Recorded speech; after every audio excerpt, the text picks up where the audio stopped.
You're listening to an Airwave Media Podcast.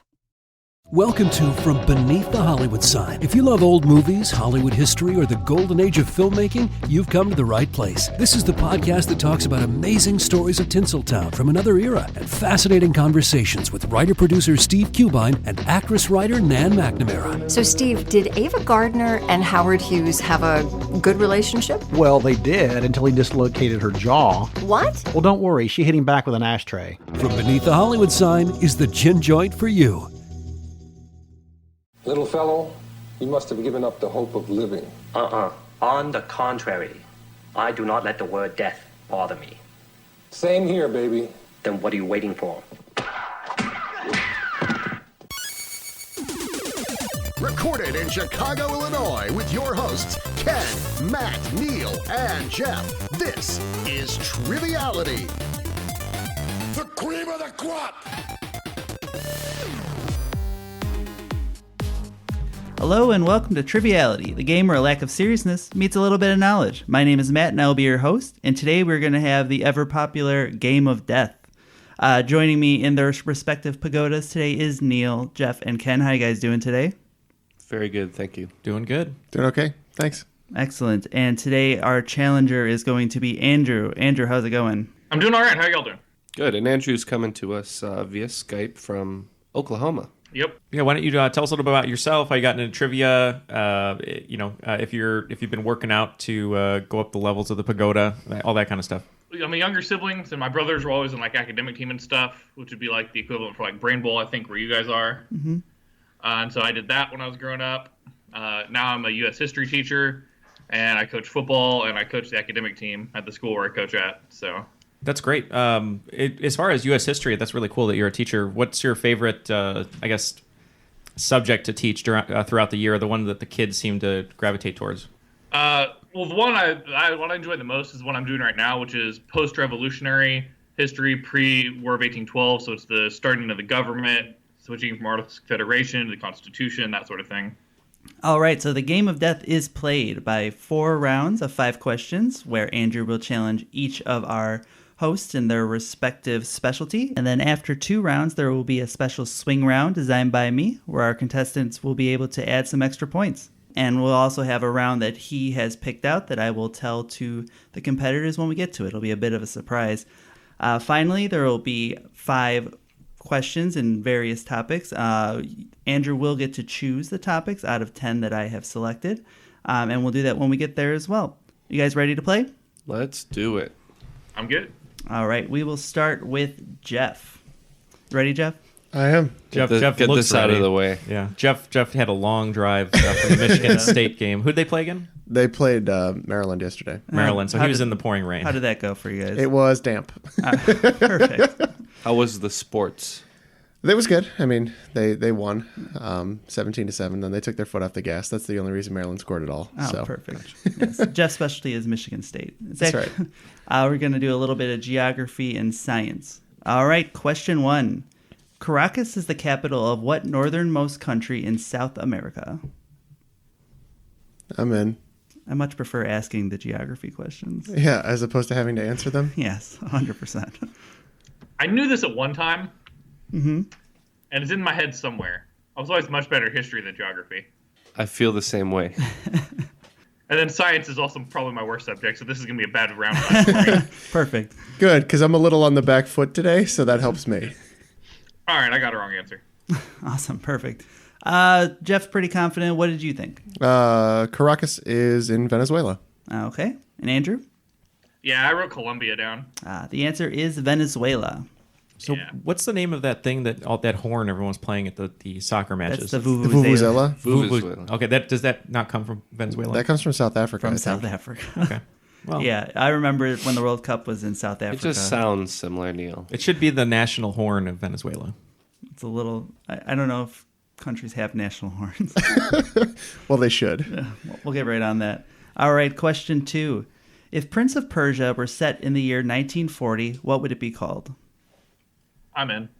You ever play Prince of Persia? No. It's a great game. I think Jake Gyllenhaal wants that one back. I think Prince of Persia fans want Jake Gyllenhaal gone, so... I'm not quite sure where it is specifically, so I'm gonna take a stab. Let's start with Andrew. What did you say? I knew it was in the Middle East. I wasn't sure the exact one, so I said it would be Saudi Arabia. All right. Jeff? I don't know if this was a country yet, but Persia is definitely in the Middle East, but I think it's a little bit more east than Saudi Arabia, so I went Iran. And the answer is Iran. Persia actually became Iran in 1935. Wow. Okay, cool. That was what I was afraid of. That it wasn't quite there yet. All right, good job, Jeff. Question 3. This animal would be most likely told to watch its sodium intake due to its having the highest blood pressure of any animal. This would be poor advice, however, as the animal needs high blood pressure for blood pumping from its heart to reach where it needs to go. Yeah, I'm locked in on that one. I know that one for sure. All right. I'm in with a guess. All right, let's hear your guess, Jeff. I said the hummingbird. Okay. And Andrew? It's the giraffe. Yes, the giraffe. Makes sense. Yeah, the giraffe, it's because they need the high blood pressure to get from the heart to the brain. Gotcha. Yeah, with hummingbirds are so small that the BPM should take care of it, but you need that high blood pressure to elevate. Yeah, that sounds about right. All right, question 4. Canaries used in coal mines is the most famous example of this particular type of species. Whether they hunt and kill X-Men is pure speculation. That was a good clue. The only way me and Neal would get. Quietly nodding to yourself. So Andrew, where's your background on X-Men? Well, I like them. All right, it's a start. I thought my comic book knowledge was a little better, but I'm in with the wrong guess. All right. I won't drag it out. I'll make an incorrect guess as well. Perfect. Our favorite kind of guesses. Jeff, what's your incorrect guess? I said phoenix. Oh, okay. Andrew? I said a saber-tooth. All right. Well, the answer is a sentinel species. Sentinel species are organisms, often animals, used to detect risks to humans by providing advanced warnings of danger. See, I was thinking sentinel, but I didn't think that was an animal, so I didn't go with that. Yeah. So you did know it from X-Men, right? Is that? Yeah. Yeah. The giant robots that were set to kill mutants. All right, and the final question in Jeff's round. The Myers-Briggs Type Indicator is an introspective self-report questionnaire with the purpose of indicating differing psychological preferences in how people perceive the world around them and make decisions.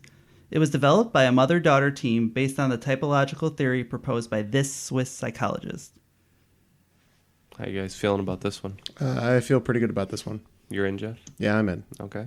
And how about you, Andrew? I don't feel good because I only know one psychologist. I don't think he's Swiss, but we'll go with it. All right. Well, you're giving yourself a shot there. Looks like everybody's in. All right, Jeff, what did you say? I believe this is based on the formative works of Carl Jung. All right, and Andrew? Well, I've heard of him, but that's not what I went with. I went with Freud. All right, and the answer is Carl Jung. It's a great job, Jeff, there. Me and Neal need to watch Dangerous Method. Yeah, I think I saw that. Is that with Fassbender? Fassbender and Viggo Mortensen playing Jung and Freud, respectively. Yeah, I think I did see that in a really small theater, like a $2 theater. It was good, though. Jeff, why don't you tell us a little bit about Carl Jung?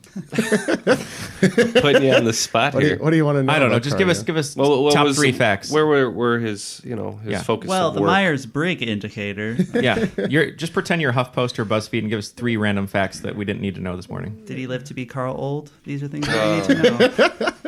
That's bad. Let's cut it there. All right, and that's enough of that. Carl Old, yeah. Yeah, that's great. All right, so what are the scores after round 1? So it looks like Team Triviality, which was Jeff this round, scored 30 points, and our challenger, Andrew, scored 10 points. All right, round 2 is going to be some Neal questions. Knowing from listening to the show, how do you feel about some of these type of questions? We'll see. Perfect. Question 1 in Neal's round. According to this actor, he was cast in a Nicholas Sparks adaptation because he was not handsome. Oh, I know this one. So do I. You know any ugly actors, Andrew? I know plenty of ugly actors. None of them that I know that were Nicholas Sparks, though. Awesome. I know this ugly actor. Was Steve Buscemi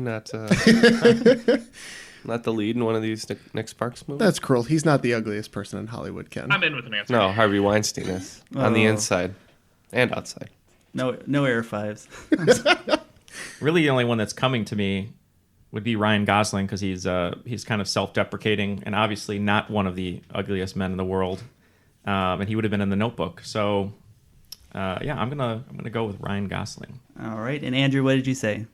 That was kind of my same thought process, and I went with Ryan Gosling as well. All right, the answer is Ryan Gosling. The director said, "I want you to play this role because you're not like the other young actors out there in Hollywood. You're not handsome. You're not cool. You're just a regular guy who looks a little bit nuts." Sparks. Yeah. He said to the handsomest, coolest guy in Hollywood. Yeah. Didn't he also say like they cast Rachel McAdams because she was kind of plain Jane? Boy, this guy. Fun fact: Cliff Kingsbury kind of looks like Ryan Gosling. I could see that too as well. And the only person in this room who knows what Cliff Kingsbury is. Yeah, who is that? Cliff Kingsbury? Quarterback for Texas Tech, was it? Yeah, he's the head coach now. Wow, he actually looks like Gosling? That happens a lot in college football. Yeah, that's great. The most handsome man becomes quarterback, becomes coach. That's how. Well, no, a lot of former quarterbacks are coaches now. I'm gonna stick with the handsome thing. Yeah, that would be Nick Cassavetes, that director, son of famous John Cassavetes. Little fact there. Old Neal fact. All right, moving on to question 2. The original Michael Myers mask used in Halloween was actually a modified mask of this famous enterprising character. I'm in. Okay. Andrew, you're in there really quick. What'd you say? Yeah, it's William Shatner. Yeah, that is William Shatner. Yeah. Well, I was looking for the character Captain Kirk, but you guys are in the same boat there. So. Oh, did you say character? Yeah, but I'll give you guys. Oh, do you want us to re-record and just say character? I do not. I want you guys, and I want all this in as well. Okay. William Shatner is Captain Kirk. They're basically the same guy at this point in time. An enterprising character, Enterprise being the ship, if you didn't get the clue. Yeah, these are you guys talking didn't about? These guys did not need a hint. I don't think. Do we need to re-record? All right. So 2 for 2 so far. So pretty good for both guys going. Question 3. This actor was originally pegged to portray the Terminator, but was thought to be too nice by James Cameron. There were also concerns on if the iconic fingerless gloves would fit. I may have made up that last part. I'm in. This one's got me stumped. Matt coming with the hints. I really like the clue. I don't even have like a thought process on it. The original Terminator is good. Kind of gets overshadowed by T2, but they're both good. Hot take. Terminator is good. Yeah. You get villain Arnold, and then you get nice Arnold, so you get the best of both worlds. We should just have a podcast of yours, Neal. It's just called Neal's Quick Takes, and it's 30 seconds, and you just give one short opinion on a movie. Terminator. I'll say pretty good, not outshadowed by T2, and that's the whole show. Yeah, it would be Neal's Quick Takes. Arnold Schwarzenegger cocks a shotgun with one hand better than anyone. I'm locked in with the wrong answer. All right, let's hear that wrong answer, Andrew. I went Sylvester Stallone. Oh, that would be fun. That's a good guess though, because they did have a rivalry for a long time and would measure biceps together. But surprisingly, the answer is Juice. Yeah. OJ. OJ Simpson. I get the glove. I get the glove. Yeah. The glove don't fit, etc., etc. Too nice. And too nice, obviously. All right. Nobody would believe him as a killer. Just a robber. Just 12 people didn't. If I started Skynet. There's a lot of stuff in there. Great job, guys. Question 4. Drive Shaft was the fictional band on what show? I can't remember if they had 4, 8, 15, 16, etc. hits. I'm so embarrassed. I know all 4 so far of the movie questions, and I knew 3 science questions. I could cry. That's how it always is. Sorry, Jeff. I feel like I'm living in the upside down right now. I don't think I've ever heard of the name Drive Shaft before. So I'm going to lock in with something that's completely wrong. I wrote down, just in my own head here, Parks and Rec, but I feel like it was one of the bands that Jeff and I, when we did a Lay It On Me episode for that, we went through all the bands and he labeled them all. And it doesn't sound like one because they're all like, I can't even think of the names right now, but it just didn't, they were funnier. It kind of sounds like something they would say on The Office, so I don't remember if there was a band on The Office. So, I don't know. I'm going to go with The Office. I'm a little surprised at Neal here. Yeah. I am too. All right, Andrew, what did you say? Well, going off the name Drive Shaft, I just went with something that dealt with cars, so I said Knight Rider. All right, so Knight Rider is a good guess. Actually, so I've been listening to a lot of AJ Mass's podcast, Beat My Guest, and he actually puts a reference to this show in pretty much every episode. The answer is Lost. Yeah, I only saw the first season. I don't even really remember that much about it. I've never seen an episode of Lost. Wow. So both of us were lost that question. So Perfect.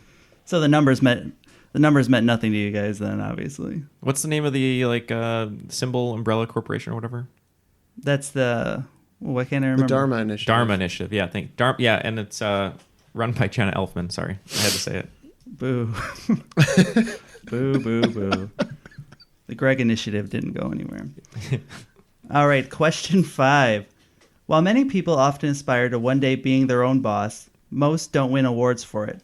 Only 2 men have won Best Actor Oscars in movies that they also directed. Name either. This originally was Name Both, and I thought that's way too hard. Yeah, that seems pretty hard. So it's people who won... They won Best Actor Oscars in movies that they also directed. I'm going to lock in. All right, Andrew is in. Just thinking of actor-directors. Kevin Costner won it for his first movie, Best Director, but he hasn't won an Oscar, I don't believe. Mel Gibson hasn't won one. He won for Braveheart. For some reason, part of me is leaning towards Warren Beatty as one, possibly, maybe for Reds. Robert Redford won for Ordinary People. This is where Neal throws out other facts to ignore the part that he doesn't know the answer to this one. Just trying to go. It wouldn't have been in the 2010s. If I had a few more minutes, I might. I had a few things in my head, but I'm just going to go with one. All right. Let's start with Andrew. What did you say? Yeah, I thought it might have been for Dances with Wolves, so I went with Kevin Costner. All right. And Neal, who is beating himself up over this for the last 5 minutes? I just know that he directed the film Reds, and I believe he won an Oscar for it. I'm just going to go with Warren Beatty.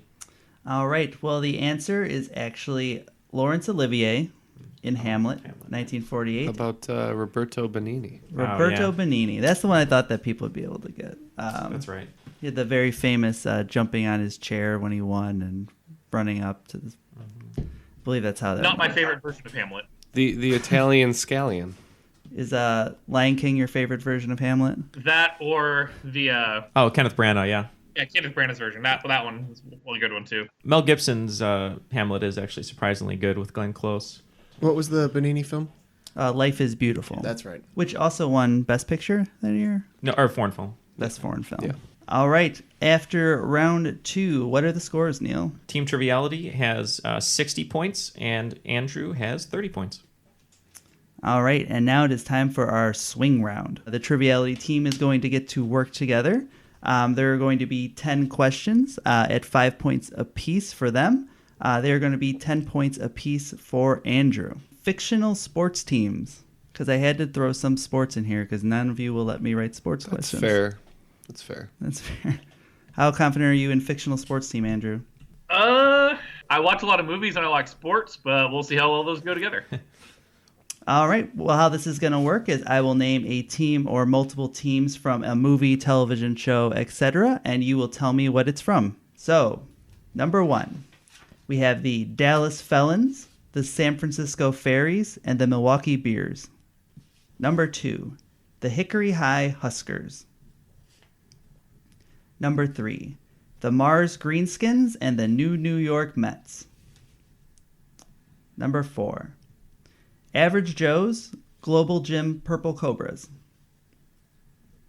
Number 5, East Dillon Lions. Number 6, the Maine Androids, Orlando Crushers, and Miami Sharks. Number 7, the Minnesota State Screamers and the Orlando Crushers.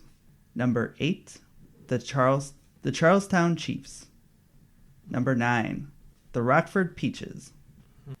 And number 10, the Compton Clovers and the Rancho Carne Toros.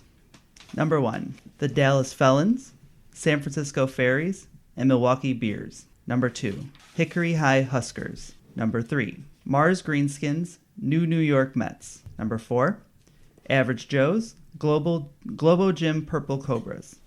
Number 5, East Dillon Lions. Number 6, Maine Androids, Orlando Crushers, and Miami Sharks. Number 7, Minnesota State Screamers and Orlando Crushers. Number 8, the Charlestown Chiefs. Number 9, Rockford Peaches. And number 10, the Compton Clovers and the Rancho Carne Toros. Okay, so we'll discuss here. So let's just start backwards. Ken wrote the Clover one, number 10, as Bring It On, which yeah. is correct. I was just watching it at lunch the other day, as one would do. League of Their Own, of course. League of Their Own. Rockford Peaches. Yep. The Charleston Chiefs. Slapshot. Classic hockey movie. I know for a fact, number 6, Miami Sharks would be quarterbacked by Jamie Foxx. That'd be Any Given Sunday. Yep. Inch by inch. Yep. Number 4 was the Dodgeball. Average Joe's. What was the one you wrote here for Ken for number 3? I believe you wrote Futurama. The new New York Mets is a dead giveaway. 10, 9, and 8 are good. Number 6 is good. 4 and 3 are definitely correct. 4 and 3 are correct. Okay, so we have, I guess just go down the list here. Minnesota Screamers and Crushers. What is it? Orlando Crushers. Orlando Crushers. The Crushers sound familiar, but I can't place it. There was the Crushers in the previous one too, right? Yeah. Oh, Minnesota State Screamers. So it's got to be something college related? Maybe. Or any of these Varsity Blues. Or what's another sports movie? The Blind Side. What are the teams on those? Those are real college teams. That's What about the high school Mississippi. teams? Oh, that I wouldn't know. How about the? Oh wait, Dillon, East Dillon, Texas, maybe. How about that movie with Keanu Reeves? The Replacements. Yeah, they're a red team. Gene Hackman. Let me think. I don't think that. Yeah, I don't know about Minnesota State. No Halifax Highlanders from my favorite sports movie, Goon. First of all, where is the Icelandic team? Yeah. District 5. From D2 The Mighty Ducks. Do you know the teams from Not Another Teen Movie? No, I don't know that. I was really hoping he would do Necessary Roughness, but I don't think... I think we've done what we can here, so let's throw some guesses in. All right. So after much deliberation, our Triviality team is locked in, as well as Andrew. So for number 1, The Felons, Fairies, and Beers. What did you say, Andrew? Yeah, I'm wrong on this, but and I didn't know it at all. So when I don't know something, I go with my favorite football movie, and I went with The Replacements. Oh, awesome. What did you say? We had to guess on this one a little bit, so we went with Longest Yard. I'm a little surprised and a little disappointed that you guys didn't get Basketball. Oh. Mm-hmm. I knew it was a comedy. I couldn't figure it out. Yeah, Milwaukee Beers was the Matt and Trey team. Yeah, that's the one that sounded too funny for me, but... Never seen it. It holds up pretty well. I have seen it, and I should have probably had it. I heard it's rough. What? That's funny. Watching it now? Yeah. There's a lot of stuff about current sports that kind of fits in pretty well with how it's played. So number 2, the Hickory High Huskers. Triviality. What'd you guys say? On another guess, we went with Varsity Blues. Okay. Andrew? That's way better than mine, because again, I didn't know, so I went with High School Musical. Oh, it's actually the classic Hoosiers. That makes sense. Question 3, the Greenskins and the New York Mets. What'd you guys say, Triviality? Yeah, so now we're getting into some territory that we're more familiar with, and we went with Futurama. All right, Andrew? Yeah, this is the one of the 5 that I thought I knew, this is the one I was least sure about, but I also said Futurama. All right, Futurama is correct. They are Blernsball teams. Yes. Where Leela becomes the first female player? Yeah. Mm-hmm. Awesome. All right. For Average Joes and the Globo Gym Purple Cobras. Andrew, what did you say? That's the classic Dodgeball. And you guys? Dodgeball as well. Perfect. Dodgeball it is. Dodge, dug, dip, dive, and dodge. You can dodge traffic, you can dodge a ball. All right. East Dillon Lions. Triviality was having some trouble with it. What did you guys end up saying? So this is another one that we ended up guessing on, and we guessed The Blind Side. All right. And Andrew? Oh, no. See, it's a classic TV show that was based on a movie that really had nothing to do with the movie. It's Friday Night Lights. Yep. And it's points for Andrew and no points for you guys. Moving on. The Maine Androids, Orlando Crushers, and Miami Sharks. Andrew, where do you think that was from? Yep. Another one I knew nothing about, so I just went with The Replacements. All right. You guys? We went Any Given Sunday. The answer is Any Given Sunday. I've heard of that movie. You were halfway there then. All right. How about the Minnesota State Screamers and also Orlando Crushers? What did you say, Triviality? Well, funny enough, we went Replacements on this one. And Andrew? Hey, I did too, because I didn't know it. The answer is Coach. Oh.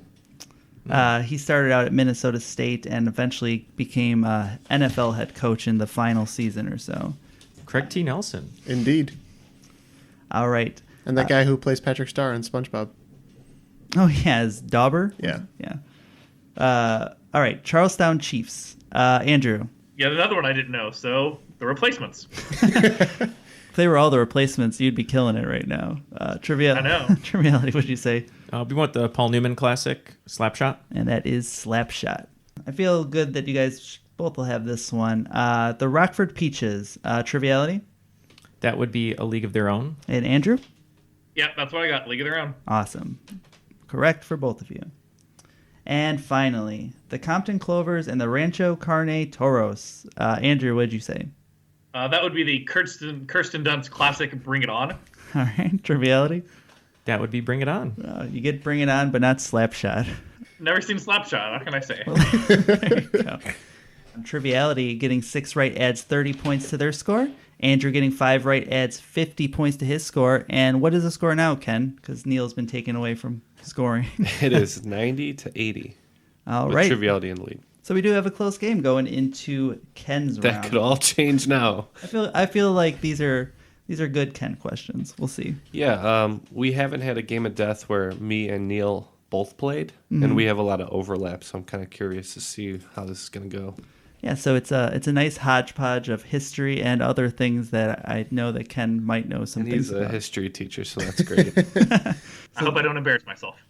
All right. That's our goal every time we get in front of the mics. We do it about 50% of the time.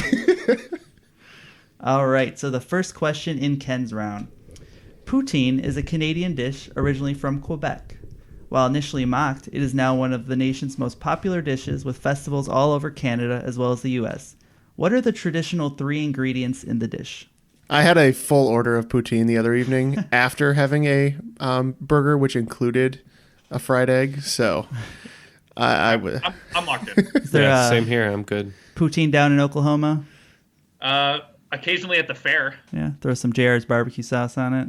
Doing good. Jim Ross? Yeah. Oklahoma. I enjoyed it. That's all I know about Oklahoma is Jim Ross. How dare you? That's really all you need to know. That's all you need to know. We need him to Absolutely. call this match. My God. Andrew's back in the lead. Bill Goldberg's from there, too. Is he? He's from Tulsa. Should have done some wrestling in here. All right. Ken, what did you say? I went with French fries, cheese curd, and gravy. And Andrew. Yeah, I went French fries, cheese curd, and gravy. All right. 1 for 1 for both guys. Nice. Question 2. The origin of this weapon comes from the Finns during the Winter War as a way to mock a foreign minister. Those would be the Finnish people. Yes. I'm assuming they're from Finland. Oh, I thought you meant... Yeah. Dun-na, dun-na. Yes. Isn't the Bulls' new player from Finland? Yeah. Laurie Markkinen. Weapon developed a way to mock a foreign minister. Oh, he's not the weapon you're talking about? I can't think of a single weapon from Finland, so... Kindness. Asking. Saying please. Maybe it's a trick question. It's just kindness. Its weapon is being a buffer state between Russia and the rest of that peninsula. So I'm trying to work my way through this, and I'm thinking weapons you'd have to be like really close to, because saying, this is funny because I got close to you so I can kill you. But then also something like it's winter, so something that maybe would be have like fire, saying we have fire, you don't. Yeah, I'm locked in. I'll say a rapier. Okay. As I believe the Winter War was a little bit more modern, I went with a claymore mine. Okay. Ken was a little closer. I would guess Molotov cocktail. And Jeff would be correct. It's a Molotov cocktail. The foreign minister being the Soviet minister, Molotov. So they had a pact with Nazi Germany where they were dropping bombs on Finland, and they were called Molotov bread baskets. So when they invented these, they called them Molotov cocktails to throw them back at them. Of course. Question 3. The term OK is often said to derive from this president, referring to his nickname of Old Kinderhook. This referred to his birthplace in New York, and his supporters even formed the OK Club, although it wasn't successful in getting him reelected. Not sure if they had a secret hand signal. Oh, that pained expression on Ken's face is killing me. It's like one that I've heard before. This is the part where I would normally jump in. And this is destroying me. Much like that lost question with Neal. This is the presidential time period that is not my best. You guys got to narrow down to a couple in your head, probably. Yeah, I think Ken's all the way down to 44. I have kind of an era that I'm thinking about. Yeah, I'm down to an era also. Thinking of presidents who were just okay. Yeah. Oh, this guy was probably a little less than okay, but I'm in. Okay. Andrew, what are you thinking? Well, so for me, I'm looking at the area post-War of 1812, pre-Civil War is the area I'm kind of looking at. And I know there's because there's a lot of political turmoil there, there's a lot of one-term presidents. I know it's probably post-Jackson. All right, I'll lock in. All right. What'd you say, Andrew? I went with Martin Van Buren. All right. And Ken? I thought it was a little bit later. I thought it was more like between 1900 and the Great Depression, so I went with Coolidge. Well, if you were a Seinfeld fan, you would know the hand signal of the Van Buren boys. It's Martin Van Buren. The only, I would say when you said post-Jackson, I was just like, if it wasn't Martin Van Buren, I was going to be like, you can't get much more post-Jackson than that. Rolled over by the ball of Tippecanoe and Tyler too in 1840. So that's why that sounded so familiar, the Van Buren boys. That's right. Only president for which English was not his first language. Old Kinderhook is a Dutch area. Until Arnold Schwarzenegger. Danish? I can't remember. And now we know a lot more about Martin Van Buren. That's all you need to know. Those are all the trivia points, I think. Good to know. So he's out for future episodes. Yeah. All right. Question 4. This manga anime revolves around the character of Vash the Stampede as he tries to avoid bounty hunters who have a $60 billion bounty on his head. It's much more complicated than that, but summarizing animes is very difficult. I'm locked in. This is not familiar to me. No. I don't know anime, but this is the only thing I can go with, so. Okay, I'm in. All right. Ken, what did you say? As a guess, I'm going Fist of the North Star. All right. And Andrew? So the only anime I know about any sort of like bounty hunting or anything is Cowboy Bebop. Cowboy Bebop's in the right area. It's actually Trigun. I've heard of it, but I don't know anything about it. No, I haven't watched or read that one. I hear it's really good. I don't know. Maybe I'll check it out. Question 5. Not just the title of an old movie life song, and that clue is probably just for me. Founded in 1607, this is considered to be the first permanent English settlement in the New World. I'm locked in. All right. Based on the movie life quote, I'm sure. No. I'm into. All right. Ken locked in too. What did you say, Ken? Jamestown. And Andrew? I went Jamestown as well. Jamestown, Virginia is correct. All right. And going into the round selected by Andrew, we actually have a tie game. It's 110 to 110. All right. So he has chosen Harry Potter as the topic of choice, and you can choose any one of Triviality to face.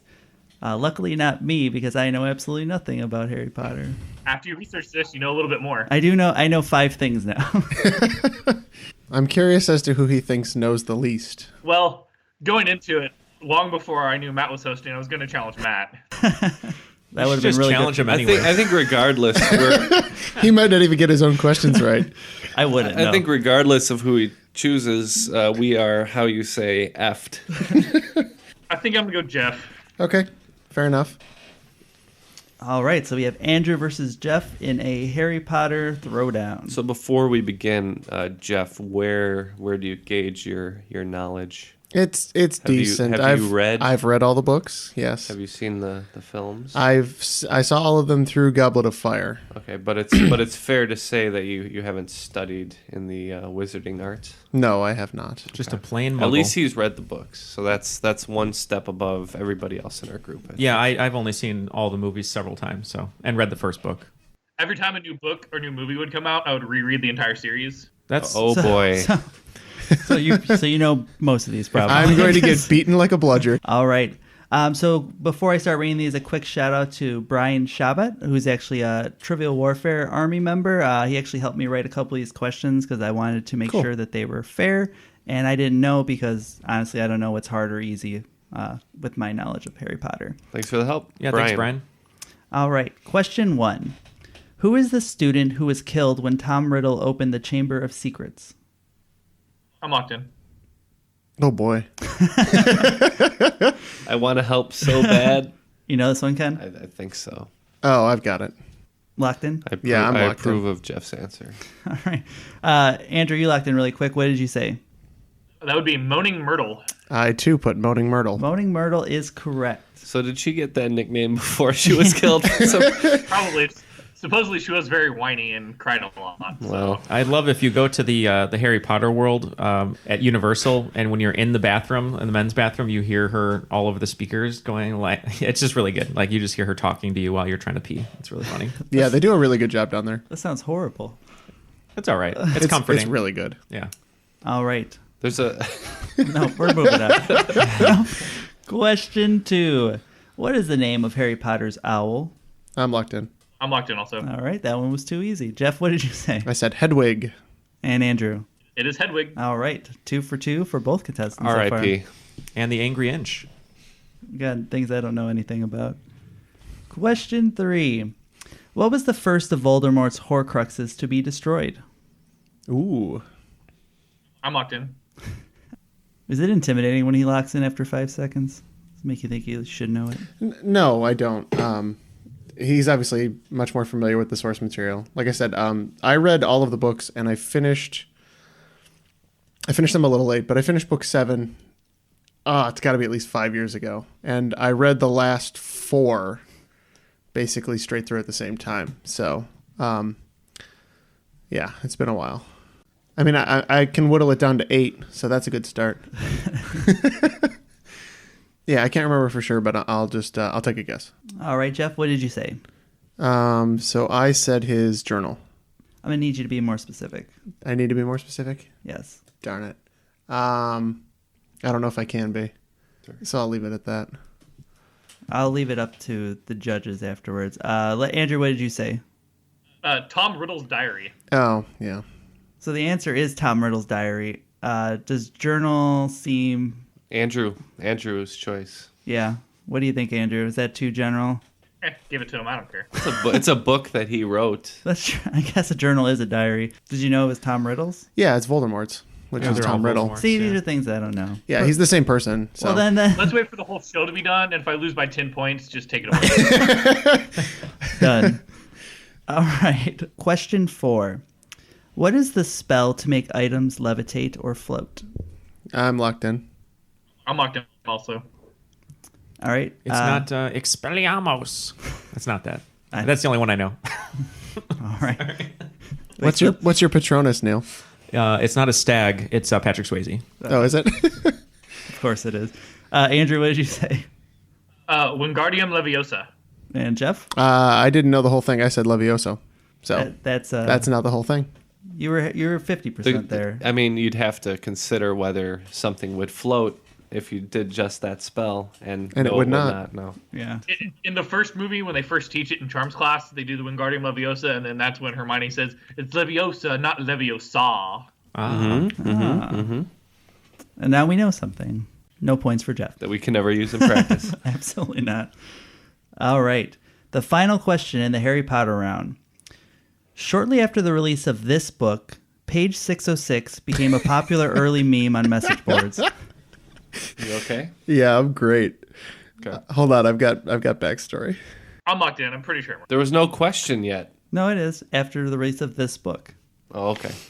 Sometimes I don't ask questions. This one I did. That's true. You're just asking it Jeopardy style. Yeah, very academic. I'm good. I'll write the right answer now. All right, I'm going to let Andrew answer first, and then we'll let Jeff get into whatever he's thinking. Yeah, this was the one I'm probably the least sure about, but I went Half-Blood Prince. All right, and Jeff? I believe there is a young girl standing in line waiting for this book, and early in the morning, and somebody runs along and screams, Snape kills Dumbledore! Hey! Snape kills Dumbledore.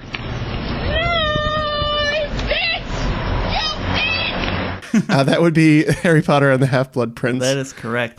around that same time, I was pretty heavy into the video game Diablo 2, and people would jump into games to say Snape kills Dumbledore and then leave the game.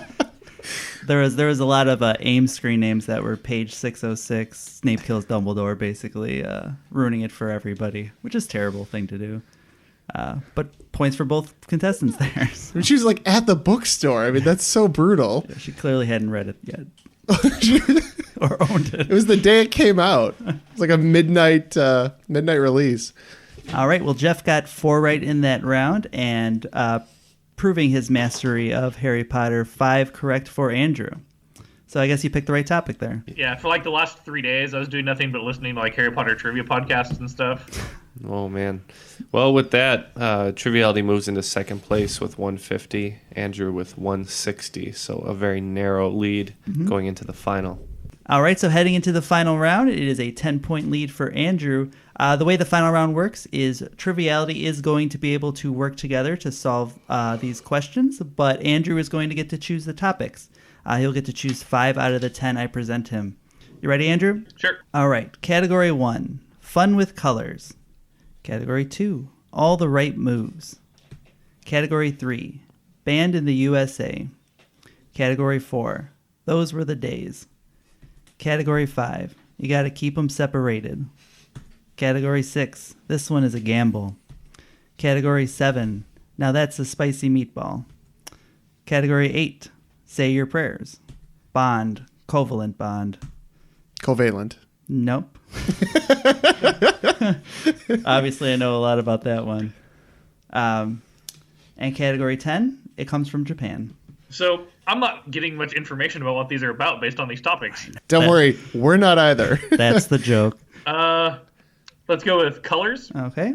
Moves, band, gamble, and meatball.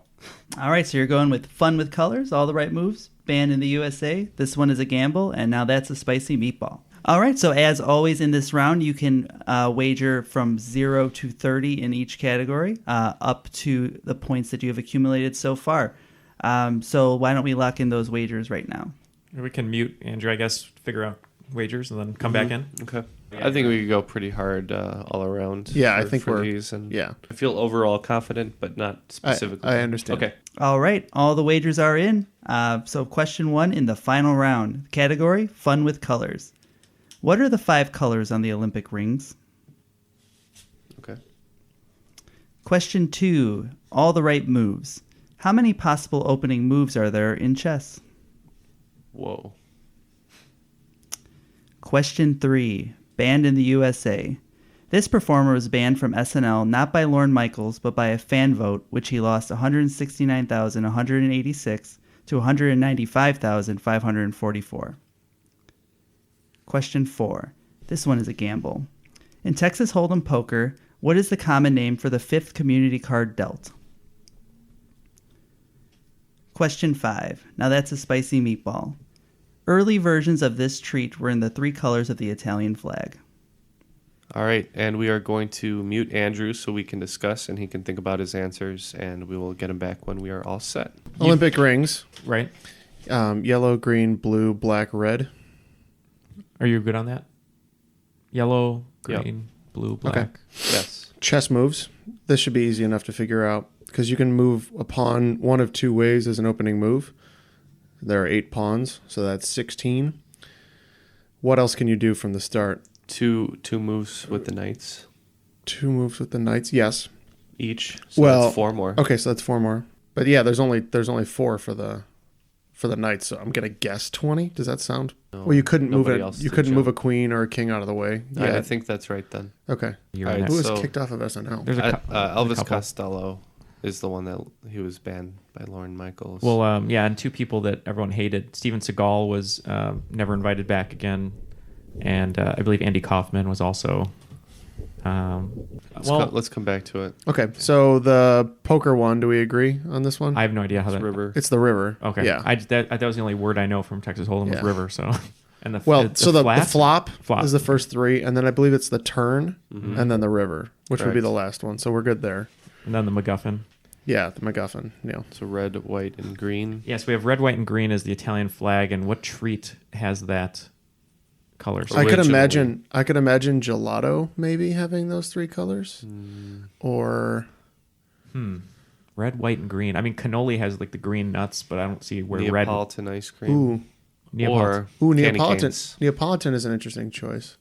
I could see Neapolitan being, Maybe chocolate wasn't. yeah, maybe The mint original. instead. It could have been mint or pistachio. So just the SNL one is whole. So here's the thing. The fans would have to vote because they're annoyed by someone. Not banned by Lorne Michaels. Yeah, I'd lean towards Kaufman. All right, looks like everybody is in. First, we'll go over the wagers, and then we'll get some answers. For question 1, Andrew wagered 20. Triviality also wagered 20. So, Andrew, what are the 5 colors of the Olympic rings? So I kept coming up with 6, so I had to just get rid of one out of my head. So I ended up going red, green, black, white, and yellow. Okay. And Triviality? So I was pretty quick to jump on this one. I believe the 3 primary colors, blue, red, yellow, are represented, and also green and black, as that covers almost every single flag on Earth. All right, and Triviality is correct. White is actually represented total, but it's the background. Yeah, so it's 6 different colors, and that combined to produce the colors of every flag that was originally at the Olympics. So Qatar did not participate? Not initially. All right, on to question 2. Looks like Andrew wagered 10 and 20 again for Triviality. Triviality, how many possible opening moves are there in chess? Yeah, we kind of went through. So each pawn could either move 1 or 2 spaces. So that's 8 times 2, 16. And then 2 moves each for the knights. So 20 total. All right, and Andrew? Yeah, I put 20 as well. All right, and it is 20. Yeah, I think the tricky part with that question is knowing the pawns can go 1 or 2. All right, question 3. We had 10 points from Andrew and 20 from Team Triviality. Triviality was struggling with this one a little bit. What did you say is the performer that was banned by the fan vote?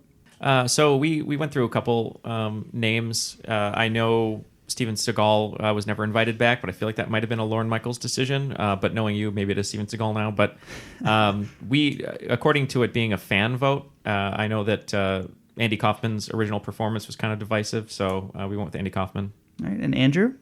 Yeah, now that they say that, I think they're right. I've heard the fact before. I couldn't come up with it. So as a joke answer, I just wrote Justin Bieber. All right. The answer actually is Andy Kaufman. Ooh. So he was kind of an on-again, off-again member of the cast, but not really, and he was a host. It was mostly his wrestling that got on the nerve of Dick Ebersol, who was the producer at the time. Kaufman proposed an audience vote to let him stay or force him off the show. And he lost, and then he decided never to come back. All right, question 4. Andrew had wagered 20. Triviality also 20. Andrew, what do you know about Texas Hold'em? Quite a bit. I love poker. All right. What is the common name for the 5th community card dealt? That was going to be the River. All right, Triviality, what did you say? We also went with the River. The River is correct. So I believe it goes 3 card turn, or a flop, turn, and then the River. Mm-hmm. Yeah, it was Texas Hold'em was all over TV for a while, and that's kind of where I learned these things, and you don't see it as much anymore.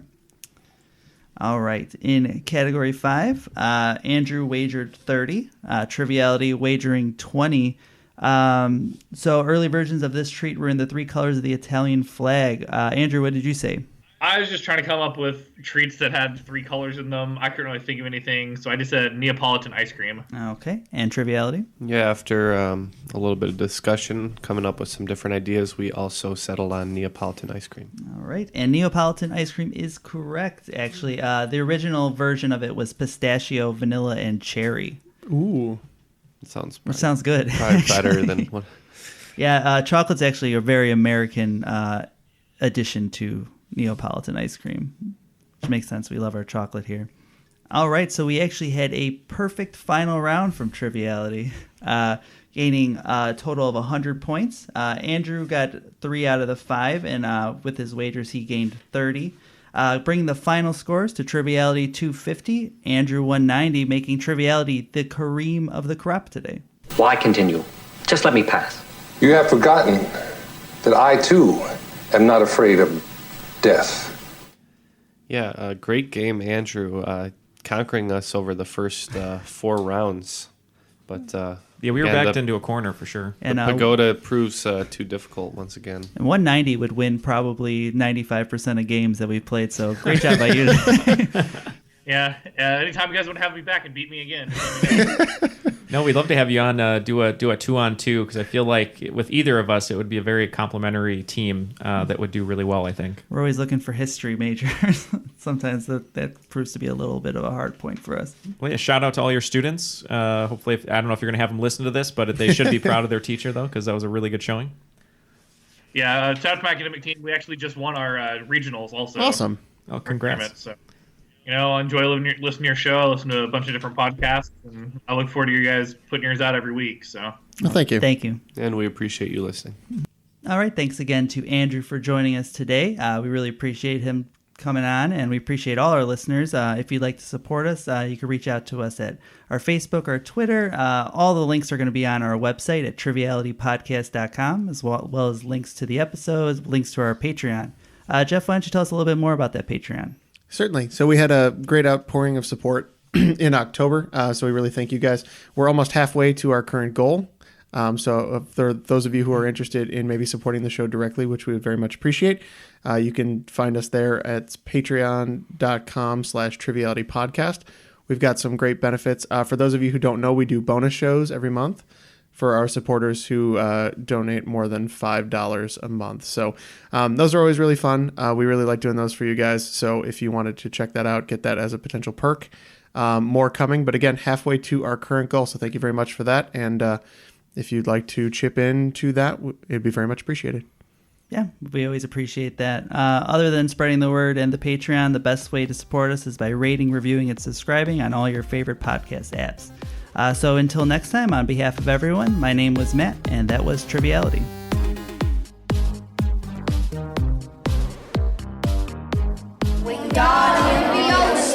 Wingardium Leviosa. Stop. You're going to take someone's eye out. Besides, you're saying it wrong. It's Leviosa, not Leviosa. You do it then if you're so clever. Go on. Wingardium Leviosa. Wingardium Leviosa.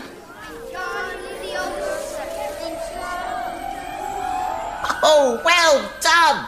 See here, everyone. Miss Granger's done it. Splendid.